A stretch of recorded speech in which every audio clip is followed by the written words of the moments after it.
Hi, this is LauraJthe.Treetalker. Today I spoke to the English oak. It wanted to talk about laying out a plan for peace. I asked it, do you mean for the Middle East, for Ukraine, or are you thinking about something else? Everything, really, it answered. War and fighting is just the last gasp of a world system that has driven human societies for thousands of years. It's not about overpopulation or lack of resources. Taking what someone else has because you want it is a child's way of relating to each other. You can see that when you look at two squabbling babies, and it's no different when you get older. The weapons just get bigger.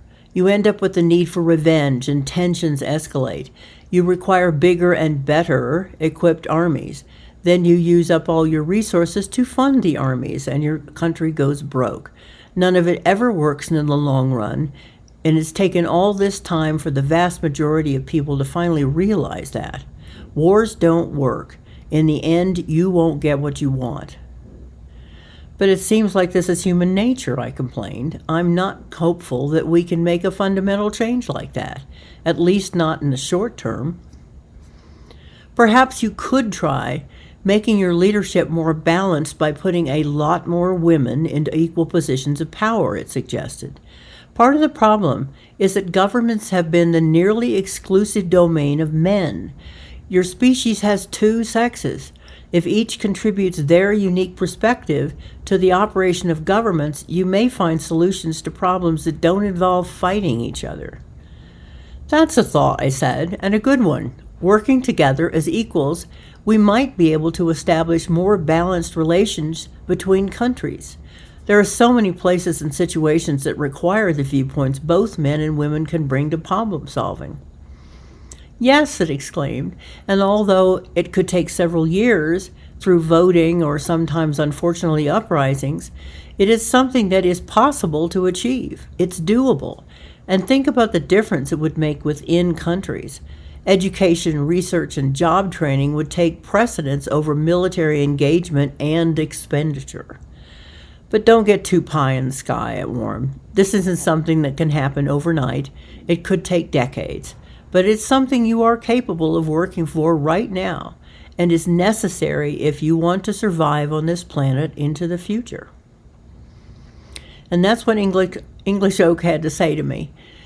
The English oak is native to most of Europe and Eastern Asia. It can regularly get to be 130 feet tall.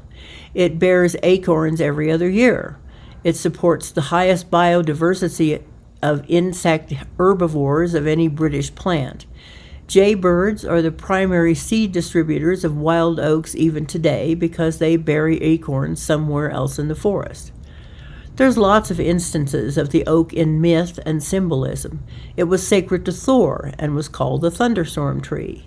The Finns called it the world tree, which had to be cut down because it got so big it blocked the sun and the moon. Cutting it down released its magic and created the Milky Way.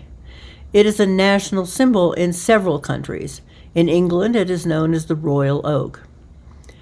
They live a long time and can get really huge. Two really old ones are in Lithuania and Bulgaria, believed to be more than 1,500 years old. And the thickest historical tree ever, the imperial oak in Bosnia and Herzegovina, was recorded at 57 plus feet around at chest height. I'll put some pictures of it on my community page. If you like what the trees have to say to us, please like, subscribe, and share with your nature-loving friends. This is LauraJthe.Treetalker. Bye for now.